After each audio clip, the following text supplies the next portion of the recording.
Rebecca Brand, and welcome to Rebecca Brand Recipes. This is a cooking show I put together where you can get lots of great recipes to make for your friends and family. On today's show, we're going to make a ham and cheese omelet with leftover ham. It's such a great way to use up that extra ham bone you have after Easter or Christmas dinner, whenever you've got that hunk of ham left over. We're also making hash browns. Now, this is what I pull out in the morning when I'm running late to get those kids off to school. They come out super crispy and it's super fast. We're also making a date dessert, strawberry crepe. This is a really fun one for you and your husband, or if you happen to have a sweetheart coming over. And for the kids, we're going to make a peanut butter and jelly cupcake. It's stuffed with peanut butter. It's a nutritious after-school snack, kinda. And to top it all off, we're making a peanut butter and hot chocolate. I hope you like the show.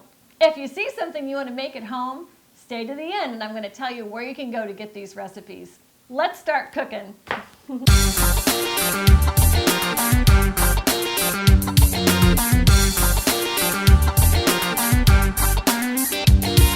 Hi, I'm Rebecca Brand. Today we're making a ham and cheese omelet because I had leftover ham last night. Let me tell you what's in it. We have ham and cheese and eggs, butter to fry it up with, and salt and pepper, and that's it. Let's get started. So you just have to cut up your ham in little pieces. If you have lunch meat in the fridge, you're in business with this recipe. Let's grate our cheese. I do it on a paper towel because it's a really easy cleanup. I'm gonna grate about 2 tablespoons, 3 tablespoons, that's it. Let's crack our eggs in our bowl. I'm using 3 eggs today for our omelet, but you know what? You can have 2, depending on how hungry you are. 3 is my magic number today. Now take your fork and just stir them up. Now, the trick for a super fluffy omelet is a little water from the sink. I'm just putting in 1 tablespoon. Now stir it up, add a little dash of salt, a little crack of pepper, mix away, and now we're gonna cook it. I try to get to the finish line as fast as I can in cooking. So I turn this on high to get my cold pan warm fast. To that, we're gonna add 1 tablespoon of butter, and that is what 1 tablespoon looks like. I use my knife to make sure it goes everywhere. Once it's totally melted, you add your eggs. Stir them up one more time and just pour them in. Now, I'm gonna show you a trick to cook this really fast. It's been sitting on that high heat for like 30 seconds. And the edges of it are starting to get a little whiter, and we're gonna pull in our edges to the center of the pan very gently. That's allowing the next layer of your wet egg to go underneath and cook faster. It also allows it so that there's no browning on the bottom side of your omelet. Resist the temptation of stirring that up. I'm just pulling the wet stuff off the top of my omelet and getting it into the sides of the pan. This is the fastest way to make an omelet. Now, as soon as it looks almost all cooked, which it does right now, this thing is gonna go on low. That pan is still pretty hot from being on high. So turning it all the way down to low is what's gonna help us to incorporate our other ingredients. Next goes our cheese into our omelet. And then put your ham in. Now that ham's at room temperature, and the warmth from the omelet is going to heat it up. If you try to cook that ham anymore, it's going to be dried out in your omelet. This is the secret to have moist ham in an omelet. Now that's really happy. I'm just going to fold it over now. Voila, that's done. I'm going to add some more cheese on top because I like a real cheesy omelet. I'm grating it right on there just for simplicity. I want to melt that cheese in a hurry, so I've got a trick for you. I use a big frying pan to put on top of another pot. There's my quick lid. I don't have to fumble to find one. Isn't that fun? With that lid on it, it's going to take about another 45 seconds with that heat from that pan to make that cheese melt. And turn your toast on now. That toast is done. This omelet is ready to go. Beautiful. Okay, let's see what's inside. So make this for your family. Now kids love this dish. It's so easy too. Subscribe to my channel and let's keep cooking. That's awesome. And the little mousie wanted some toast too.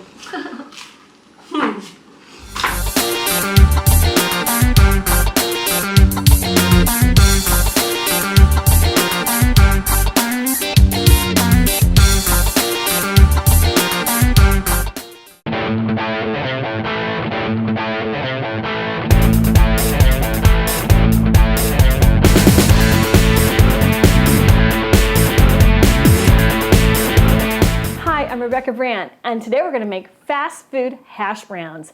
This is a kind you might get at your diner. It's the extra crispy kind. They are delicious and they are so easy.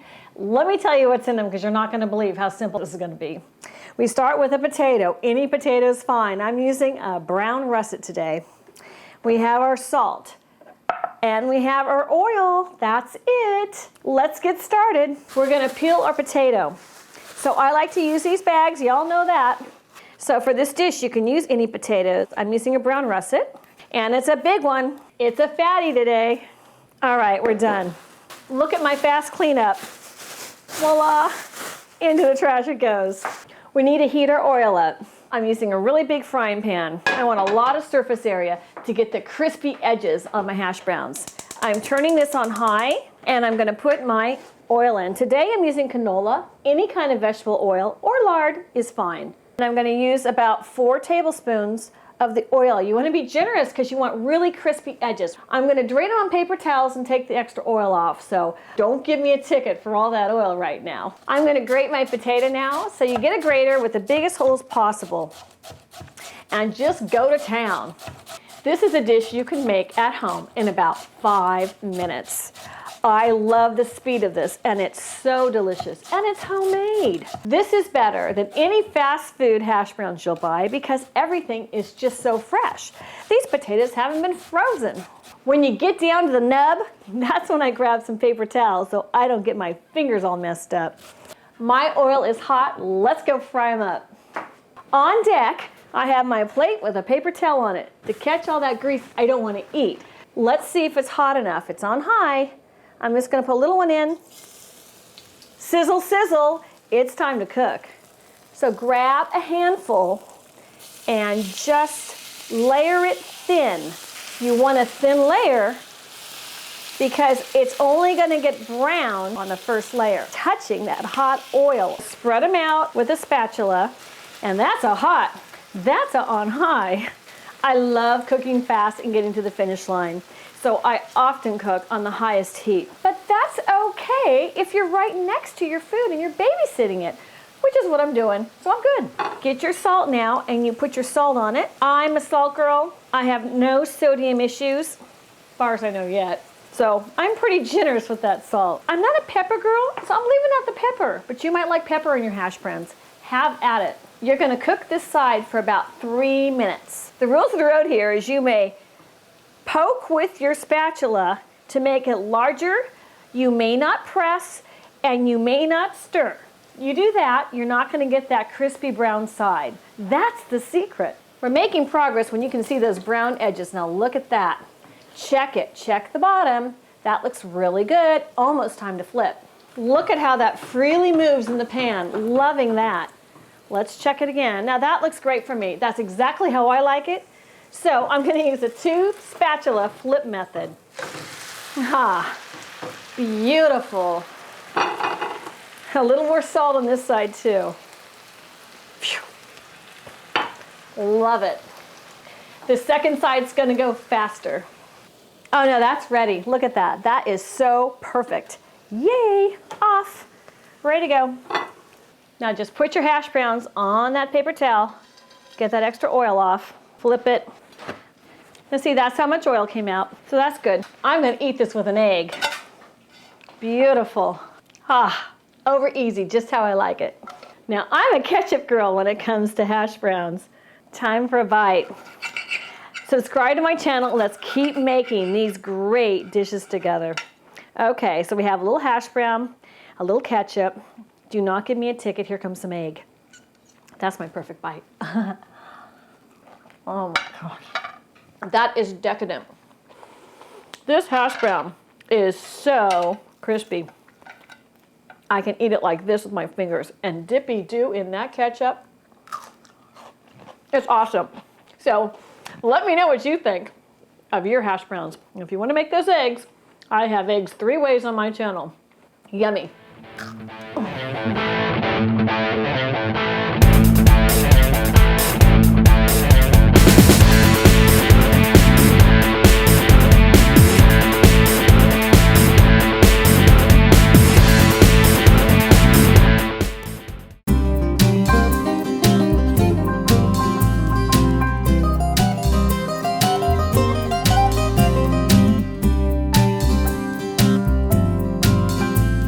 I'm Rebecca Brand, and today we're going to make a strawberry Nutella sweet dessert crepe. What we need for this is sugar, eggs, milk, flour, salt, butter, strawberries, Nutella, and I'm going to top it with whipped cream. I'm using a blender because that's the fastest way to the finish line. We need 1/4 cup sugar, 3 eggs. I rarely get shells in my egg, but I figure with the blender handy, it's gonna get pulverized anyways. Shh, don't tell. Now we have 1½ cups milk and 1 cup of regular flour. Savory crepes are usually made with buckwheat, but the sweet crepes are made with the white flour, and I like the sweet crepes better. And a pinch of salt. Now we're going to mix that up. After like 5 seconds, you got to go in and you got to see what's going on because you need it all mixed well. You want your crepe batter to be really smooth, so this is important. Okay, I'm doing pretty good down there. Let's go again. So 30 more seconds and I think we're there. Check it for lumps one more time, and usually you can see it if they hide like in the corner. So I'm checking it and I don't see any. And now I'm going to double check it with my spatula. No, I think we're good. So we're going to pour it in a bowl. We want all the bubbles out because we want to have a really velvety consistency in our crepe. So into the refrigerator for 30 minutes it goes. So while those crepes are unbubbling, I'm going to chop up my strawberries and get them ready. You got to take the little hats off, and then I like to cut them straight through the center like this because they're like little hearts. Isn't that cute? Tastes good too. I would love it if you would post a picture on my Facebook page of the creations you make from my channel. It's 30 minutes, it's velvety, it's all ready. The key to crepes is getting your pan super hot. So you might give it a minute or two to warm up. You need to start with melted butter because if you put a cold thing of butter in there, those edges will turn brown as the butter starts melting and the center will still be cold. So when your pan is about to the smoking point, you're ready to go. You pour in 1 tablespoon of the butter, swish it around, and now 1/4 cup of the batter. Swish that around, and it'll cook lickety-split. Avoid the temptation to stir it. Just let it cook. What you're going to be looking for is the color of that crepe to get a slightly toasted color on the side from your perspective. Pull up an edge and take a peek. Oh yeah, and now it's ready to flip. So I use a spatula to loosen it, and then I use a fork to help me make the flip. Perfect. The other side will take a little less time to cook. Crepes are such an amazingly fast snack to make. So it's time to fill our crepe. Onto a plate it goes. I put 1 tablespoon of Nutella in the center of that crepe. Oh my gosh. And it's gonna melt when it touches that hot batter. In go my strawberries. And let's put a little whipped cream in there. Oh my gosh. So let's fold it up. Oh, it's a fatty. Yummy.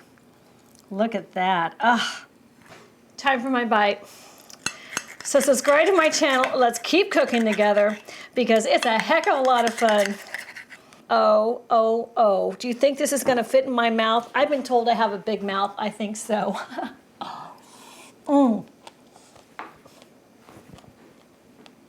That's to die for. So this is a very quick dish to make. I hope you make it a lot. Comment and tell me what you think about this recipe. Let me know what you want me to cook for you.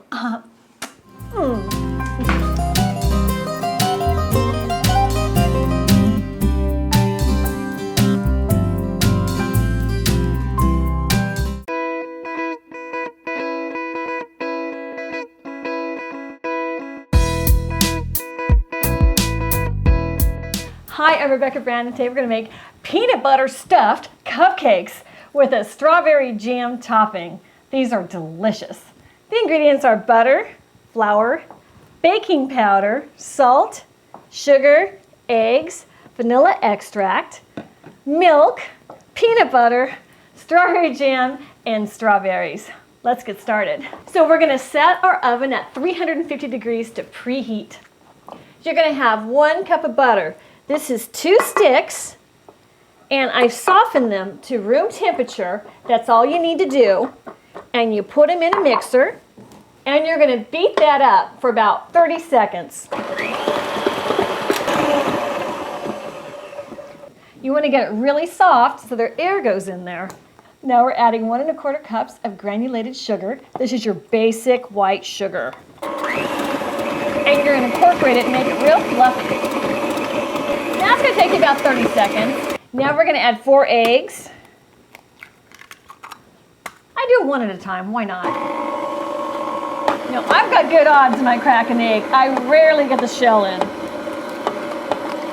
You decide if you want to take your chances or put it in a bowl. Whatever you're comfortable with. There's our 4 eggs. I always have a paper towel handy, and I wipe my fingers and I just throw this away. So I have 3 cups of all-purpose flour. That's going to go in a big bowl with 1 tablespoon of my baking powder. The baking powder is different from baking soda, so make sure you know what you got. It has different action. So there's my 1 tablespoon. 1/2 teaspoon of salt. If you've been watching my channel, you know I hate to sift flour, so I use a whisk, and I just aerate it because that's the purpose of sifting. Into this, we are just moving around that salt and that baking powder, and it's going to be evenly distributed. So turn your mixer on, and we're going to add about, I don't know, a 1/2 cup of flour and a little bit of our milk. We have a total of 1 1/4 cups of whole milk. So a little bit of that, a little bit of our flour, a little bit of milk, and back and forth we go until it's all in there. You're going to let that mix about an extra 1 minute to combine the ingredients. And the last step is to put in 1 tablespoon of vanilla extract. If you were to stop here, you have your basic white cake recipe. Just so you know, for further reference. Oh, done. And it should look like this. That's what you're going for. Now comes the fun part. We're going to fill up our cupcake papers. So put in 1 small scoop per cupcake liner. Now this batch is going to make 20. Now you're going to have some left for the topping, but we have to stuff these with our peanut butter first. So I take a spoon into my peanut butter. So we're going to drop a little bit of peanut butter in each of our little cupcakes with that vanilla batter, and this becomes our little exciting burst of peanut butter in our cupcake. It's going to be stuffed with the peanut butter. Isn't that fun? It's like when you get those jelly donuts and you have the surprise in the center. This is what you're going to do with your cupcakes. It's like biting into like a Reese's cup, except it's vanilla, and getting that bite of peanut butter. Your kids are going to love this recipe, and they can help you do this, you know. Put your kids on the stuffing task of the cupcakes. I always love cooking with my kids, and because I had them in the kitchen with me, they're really good cooks today. So it's always great to encourage your kids to cook, because then they feel confident, and they feel confident about feeding themselves, and that is a tool they want their whole lives, so you don't have to do it. You want them cooking for you. And if you like to cook, teaching your children to cook, it's a joy to have that common interest shared between you. All my cupcakes have the little center of peanut butter, and now we give them a little help, and we cover that. Cover it up. You got to cover the peanut butter with your batter because that's a surprise inside. So when you get to the end, just shove it down a little more, a little touch up, There you go. So these go into 350-degree oven for about 30 minutes to 35 minutes.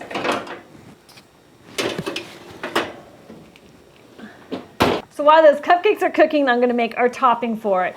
Usually cupcakes have frosting, but these are peanut butter and jelly cupcakes, and they're going to have peanut butter and fresh strawberry jelly. So I'm just going to cut the strawberries in little pieces because it's got to sit on top of our little cupcakes. This is going to give it a super fresh taste.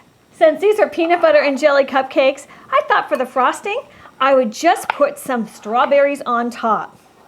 Because I want it to be easy to eat, cutting the strawberries in smaller pieces for the topping just makes it a little better. I'm using about a basket of strawberries today. And these little babies are going to be used for decorating purposes, so I'm going to put them aside. Now for the strawberry jam top, I'm going to use some preserves or jelly. This happens to be jelly. So I'm using about 1/2 cup for all those cupcakes. So mix up your strawberries with your jelly. Your jelly is going to be the binder to make the strawberries stick on top of your cupcakes. It's been 30 minutes, so let's check. So to check for doneness, we have to dodge the creamy peanut butter in the center. So more towards the side. Yep, it came out clean. We're ready. I'm going to let these cool a little bit before I take that bite. All right, here's our jelly for our peanut butter jelly cupcake. Wow. Now I made some homemade whipped cream. You can find it on my channel. And I want some on my little cupcake.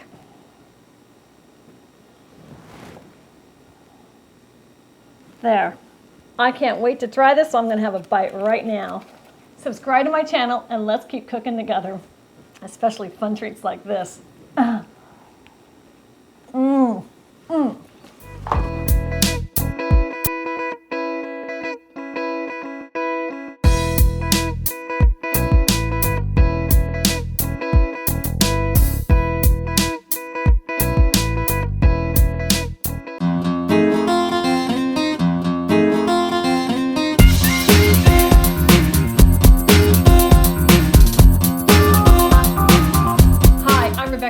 And today we're going to make peanut butter hot chocolate.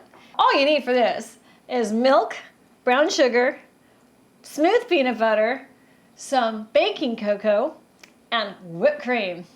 Let's get started. So put a saucepan on your stove and turn it on medium. And the secret to making any kind of hot chocolate that has the Nutella or the peanut butter in it is to melt the peanut butter with just a little bit of milk. So I have 3 tablespoons of the peanut butter, and I'm getting like 1/4 cup of the milk. Now we're going to whisk that up, and as that milk gets hot, it's going to melt that peanut butter into like a very velvety liquid. I love the combination of peanut butter and chocolate. It's like drinking a Reese's peanut butter cup. Yummy! So that's smooth. Now to that we're going to add 2 tablespoons of brown sugar and 1 tablespoon of our baking cocoa. That chocolate is going to melt and release its essential oils into your peanut butter, milk, and sugar blend. Yummy. You really have got to add that sugar to this type of baking cocoa because it has no sugar. If you put your finger in there and taste it, you're going to know what I mean. Now I'm going to add the rest of my milk. Mix it up until it's hot. I snuck a taste. It was great. When you see some bubbles start coming to the top and some steam on it, you know it's about ready. You don't want it too hot. You don't want to burn your tongue. So turn it off and let's serve it. Here it goes in my Winnie Pooh mug. Oh yeah, there's the steam. Let's add a little bit of whipped cream on top. Let's try it. You have got to try this. If you've never made one before, make it. Send me a comment. Tell me what you think. Subscribe to my channel and let's keep playing in the kitchen together. It's a lot of fun. And here's to my friend Pooh. I love Winnie the Pooh. Cheers.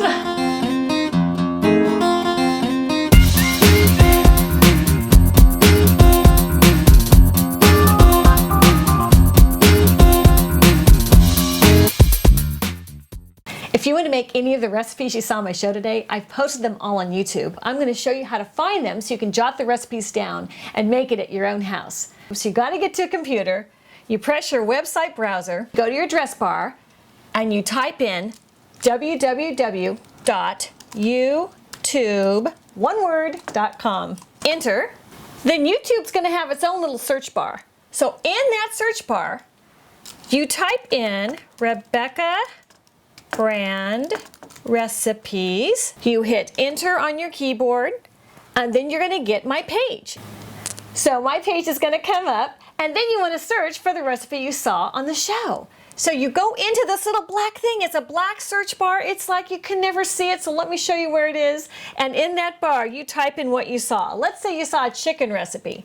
So if you type in chicken and you press return, you're going to get all my chicken dishes. And then you can just click on whatever chicken you want. It's as simple as that. So start watching the video, and in it comes the recipe. So you click pause, and that's it. Get your pencil and paper together, start writing. Those are the ingredients, and they're exactly what I make on camera. For the techniques, you might want to watch it again. But bon appetit, happy cooking, and I'd love to know how it turns out. Cheers.